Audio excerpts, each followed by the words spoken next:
حضرت ابو ہریرہ رضی اللہ تعالیٰ عنہ فرماتے ہیں کہ ایک دن ہم کچھ ساتھی مسجد کے قریب بیٹھے ہوئے تھے، تو اتنے میں آپ علیہ الصلوۃ والسلام وہاں سے گزرے۔ ہم سب کو دیکھ کر آپ علیہ الصلوۃ والسلام کے چہرے پر ایک عجیب قسم کا بدلاؤ آیا اور چہرے مبارک پر عجیب قسم کی کیفیت طاری ہو گئی۔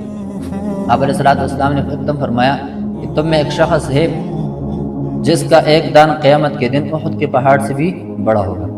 یہ بات کہہ کر آپ علیہ الصلوۃ والسلام وہاں سے چلے گئے، لیکن ہم دل ہی دل میں سوچنے لگے کہ وہ بدبخت کون ہوگا جس کے بارے میں آپ علیہ الصلوۃ والسلام نے فرمایا کہ قیامت کے دن اس کا ایک دان احد کے پہاڑ سے بھی بڑا ہوگا۔ ابو ہریرہ رضی اللہ تعالیٰ عنہ فرماتے ہیں کہ وقت گزر گیا اور جو ساتھی ہم وہاں پر بیٹھے تھے مسجد کے قریب، وہ ایک ایک کر کے اس دنیا سے، ایمان کی حالات میں اس دنیا سے رخصت ہو گئے۔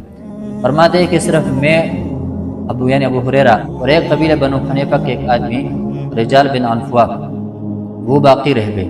یہ کہتے ہم اس کو یعنی رجال بن عنفوہ کو ایک بہت بڑے متقی، پرہیزگار، امام اور عابد سمجھتے تھے۔ وہ قرآن مجید کا حافظ بھی تھا۔ ہر وقت آپ علیہ الصلوۃ والسلام کے ساتھ اس کا اٹھنا بیٹھنا ہوتا تھا۔ کہتے ہیں کہ مجھ پر ایک عجیب قسم کی کیفیت طاری ہو جاتی تھی جب بھی میں اس کو دیکھتا تھا، کیونکہ ہمیں پتہ تھا کہ آپ علیہ الصلوۃ والسلام کا فرمان جھوٹا نہیں ہو سکتا۔ کہتے ہیں کہ وقت گزر گیا اور آپ علیہ الصلوۃ والسلام بھی اس دنیا سے رخصت ہوئے۔ کہتے ہیں کہ حضرت ابوبکر رضی اللہ تعالیٰ عنہ کے دور میں جب مسیلمہ کذاب نے نبوت کا جھوٹا دعویٰ کیا تو حضرت ابوبکر رضی اللہ تعالیٰ عنہ نے رجال بن عنفوہ کو وہاں بھیجا، کیونکہ وہ بہت بڑا عابد تھا، پرہیزگار تھا، تقویدار تھا۔ تو ابوبکر رضی اللہ تعالیٰ عنہ نے اس کو بھیجا وہاں پر مسیلمہ کے پاس کہ وہاں پر جاؤ اور وہاں پر لوگوں کو دعوت دو اور کوشش کرو کہ لوگ دین پر ثابت قدم رہے۔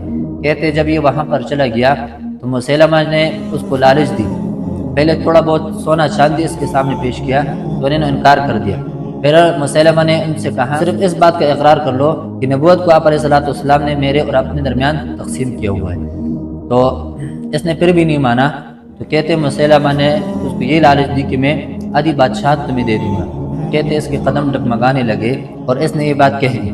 تو کہتے ہیں یہ ایسی خبر تھی کہ پورا ایک دن بھی نہیں گزرا تھا کہ پورے مکے اور مدینے میں یہ خبر پھیل گئی اور بہت سارے لوگ دین کو چھوڑ کر مسیلمہ کے پیروکار بن گئے اور آخر میں یہ دنیا سے چلا گیا، فوت ہوا۔ اس لیے کسی کا ظاہر نہیں دیکھنا چاہیے بلکہ ہر کسی کا انجام دیکھنا چاہیے کہ انجام اس کا کیسا ہو۔